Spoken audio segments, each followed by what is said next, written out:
Okay, Chapter 9, Wilbur's Boast. A spider's web is stronger than it looks. Although it is made of thin, delicate strands, the web is not easily broken. However, a web gets torn every day by the insects that kick around in it. And Spider must rebuild it when it gets full of holes.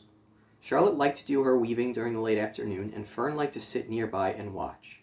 One afternoon she heard a most interesting conversation and witnessed a strange event. "You have awfully hairy legs, Charlotte," said Wilbur as the spider busily worked at her task. "My legs are hairy for good reason," replied Charlotte. "Furthermore, each leg of mine has 7 sections: the coxa, the trochanter, the femur, the patella, the tibia, the metatarsus, and the tarsus." Wilbur sat bolt upright. "You're kidding," he said. "No, I'm not either." "Say those names again. I didn't catch them the first time." "Coxa, truncator, femur, patella, tibia, metatarsus, and tarsus." "Goodness," said Wilbur, looking down at his own chubby legs. "I don't think my legs have 7 sections." "Well," said Charlotte, "you and I lead different lives. You don't have to spin a web. That takes real work."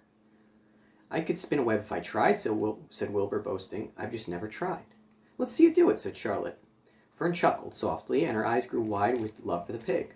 "Okay," replied Wilbur, "you coach me and I'll spin one. It must be a lot of fun to spin a web. How do I start?" "Take a deep breath," said Charlotte, smiling. Wilbur breathed deeply. "Now climb to the highest place you can go, like this." Charlotte raced up to the top of the doorway. Wilbur scrambled to the top of the manure pile. "Very good," said Charlotte. "Now make an attachment with your spinnerets, hurl yourself into space, and let out a drag line as you go down." Wilbur hesitated a moment, then jumped out into the air. He glanced hastily behind to see if a piece of rope was following him to check his fall, but nothing seemed to be happening in his rear, and the next thing he knew he landed with a thump. "Oomph," he grunted. Charlotte laughed so hard her web began to sway. "What did I do wrong?" asked the pig when he recovered from his bump. "Nothing," said Charlotte. "It was a nice try." "I think I'll try again," said Wilbur cheerfully. "I believe that what I need is a little piece of string to hold me." The pig walked out to his yard. "You there, Templeton," he called. The rat poked his head out from under the trough. Got a little piece of string I could borrow?" asked Wilbur. "I need it to spin a web." "Yes, indeed," replied Templeton, who saved string. "No trouble at all. Anything to oblige." He crept down into his hole, pushed the goose egg out of the way, and returned with an old piece of dirty white string. Wilbur examined it. "That's just the thing," he said. "Tie one end to my tail, will you, Templeton?" Wilbur crouched low with his thin, curly tail toward the rat. Templeton seized the string, passed it around the end of the pig's tail, and tied 2 half hitches. Charlotte watched in delight. Like Fern, she was truly fond of Wilbur, whose smelly pen and stale food attracted the flies that she needed, and she was proud to see that he was not a quitter, and he was willing to try again to spin a web.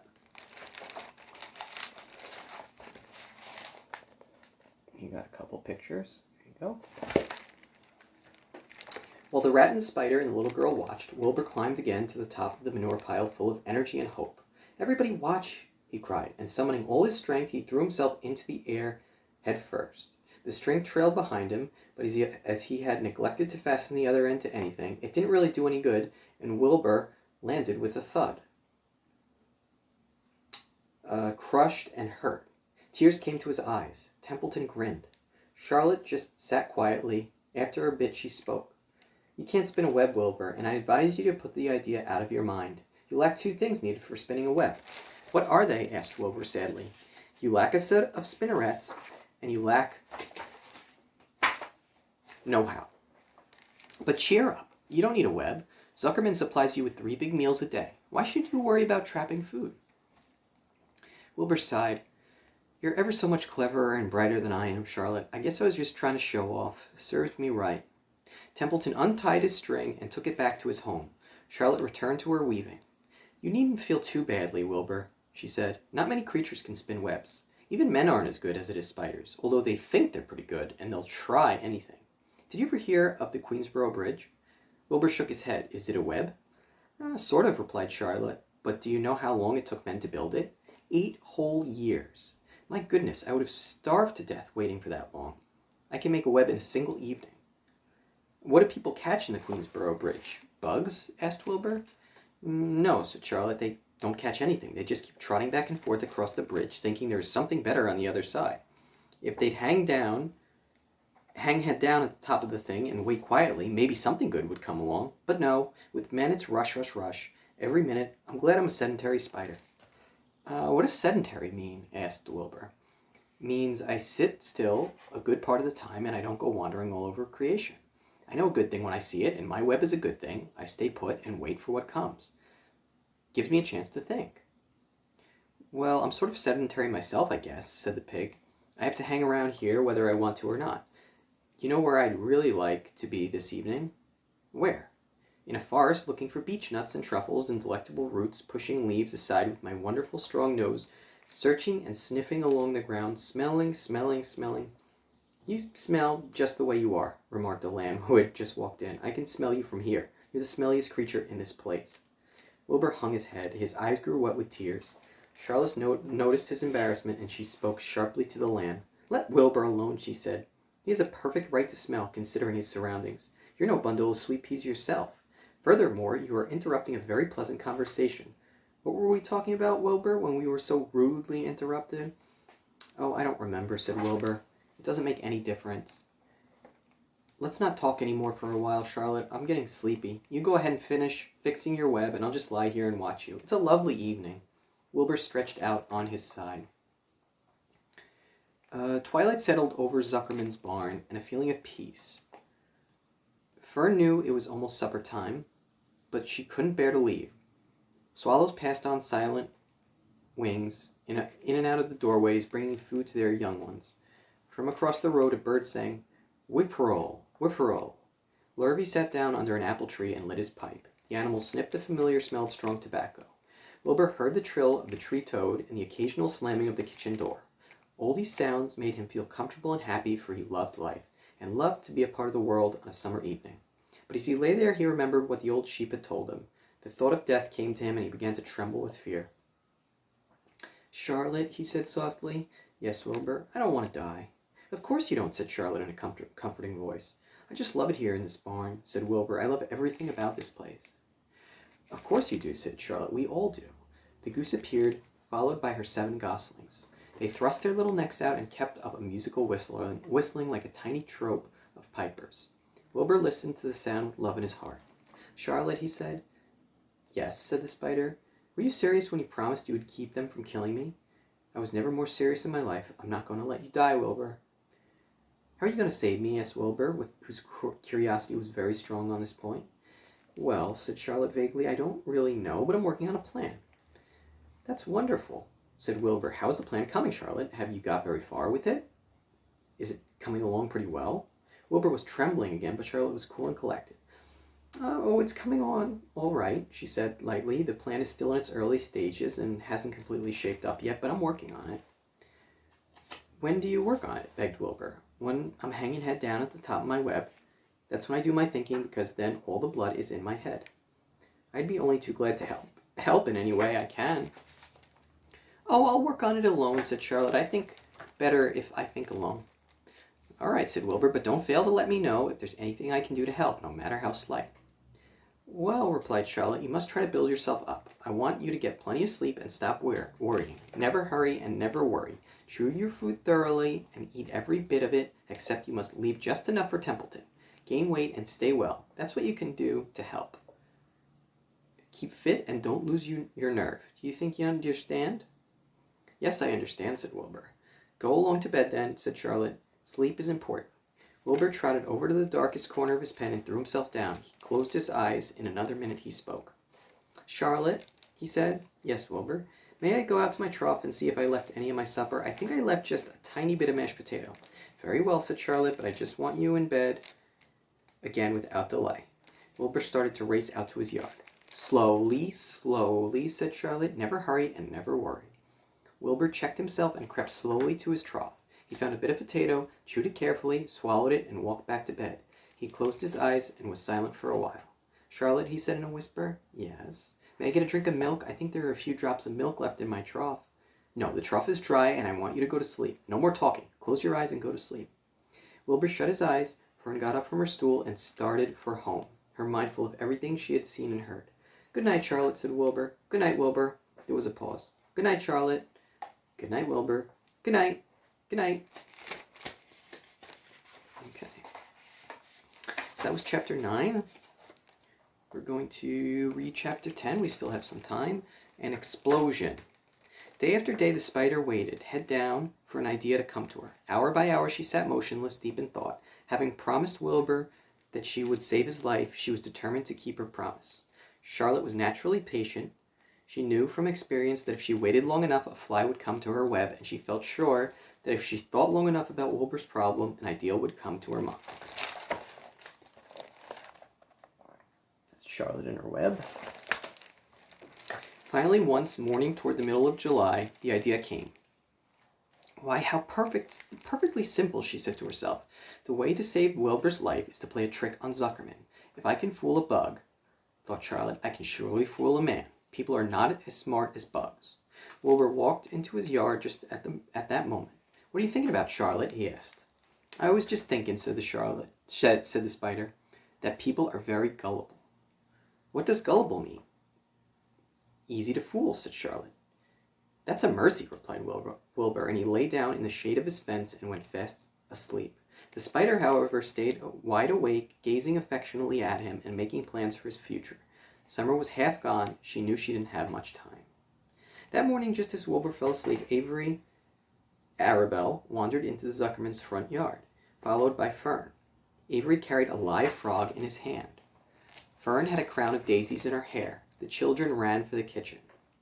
Just in time for a piece of blueberry pie, said Miss Zuckerman. Look at my frog, said Avery, placing the frog on the drain board and holding it out his hand for pie. Take that thing out of here, said Miss Zuckerman. He's hot, said Fern. He's almost dead, that frog. He is not, said Avery. He lets me scratch him between the eyes. The frog jumped and landed in Miss Zuckerman's dishpan full of soapy water. You're getting your pie on you, said Fern. Can I look for eggs in the hen house, Aunt Edith? Run outdoors, both of you, and don't bother the hens. I'm getting all over everything, shouted Fern. It's getting all over everything, shouted Fern. His pie is all over his front. Come on, frog, cried Avery. He scooped up his frog. The frog kicked, splashing soapy water onto the blueberry pie. Another crisis, groaned Fern. Let's swing in the swing, said Avery. The children ran to the barn. Mr. Zuckerman had the best swing in the county. It was a single long piece of heavy rope tied to the beam over the north doorway. At the bottom end of the rope was a fat knot to sit on. It was arranged so that you could swing without being pushed. You climbed a ladder to the hayloft. Then, holding the rope, you stood at the edge and looked down and were scared and dizzy. Then you straddled the knot so that it acted as a seat. Then you got up, all your nerve, took a deep breath, and jumped. For a second you seemed to be falling to the barn floor far below, but then suddenly the rope would begin to catch you, and you would sail through the barn door going a mile a minute, with the wind whistling in your eyes and ears and hair. Then you would zoom upward into the sky and look up at the clouds, and the rope would twist, and you would twist and turn with the rope. Then you would drop down, down, down, down out of the sky and come sailing back into the barn, almost into the hayloft. Then sail out again, not quite so far this time, then in again, not quite so high, then out again, then in again, then out, then in, and then you jump off and fall down and let somebody else try it. Mothers for miles around worried about Zuckerman's swing. They feared some child would fall off, but no child ever did. Children almost always hang on to things tighter than their parents think they will. Avery put the frog in his pocket and climbed to the hayloft. The last time I swung in this swing, I almost crashed into a barn swallow, he yelled. Take that frog out, ordered Fern. Avery straddled the rope and jumped. He sailed out to the door, frog and all, and into the sky, frog and all. Then he sailed back into the barn. Your tongue is purple, screamed Fern. So is yours, cried Avery, sailing out again with the frog. I have hay inside my dress. It itches, called Fern. Scratch it, yelled Avery as he sailed back.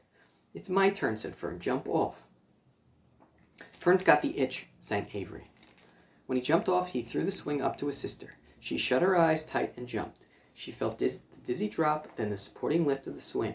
When she opened her eyes, she was looking up into the blue sky and was about to fly back through the door. They took turns for an hour. When the children grew tired of swinging, they went down toward the pasture and picked wild raspberries and ate them.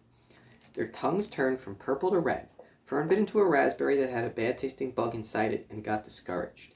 Avery found an empty candy box and put his frog in it. The frog seemed tired after his morning in the swing. The children walked slowly up toward the barn.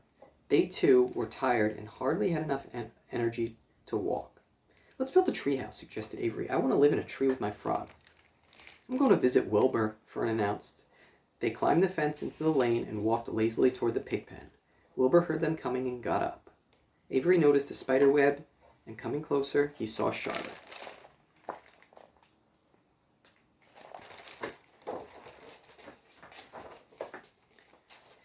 Hey, look at that big spider, he said. It's tremendous. Leave it alone, commanded Fern. You've got a frog. Isn't that enough? That's a fine spider. I'm going to capture it, said Avery. He took the cover off the candy box, then he picked up the stick. I'm going to knock that old spider into this box, he said. Wilbur's heart almost stopped when he saw what was going on. This might be the end of Charlotte if the boy succeeded in catching her. You stop it, Avery, cried Fern. Avery put one leg over the fence of the pig pen. He was just about to raise his stick to hit Charlotte when he lost his balance. He swayed and toppled and landed on the edge of Wilbur's trough. The trough tipped up, and then came down with a slap. The goose egg was right underneath. There was a dull explosion as the egg broke, and then a horrible smell. Fern screamed. Avery jumped to his feet. The air was filled with the terrible gases and smells from the rotten egg. Templeton, who had been resting in his home, scuttled away into the barn. Good night, screamed Avery. Good night. What a stink. Let's get out of here. Fern was crying. She held her nose and ran toward the house. Avery ran after her, holding his nose. Charlotte felt greatly relieved to see him go. It had been a narrow escape. Later on that morning, the animals came up from the pasture, the sheep, the lambs, the gander, the goose, and the 7 goslings. There were many complaints about the awful smell, and Wilbur had to tell that story over and over again, of how the Arabelle boy had tried to capture Charlotte, and how the smell of the broken egg drove him away just in time. It was the rotten goose egg that saved Charlotte's life, said Wilbur.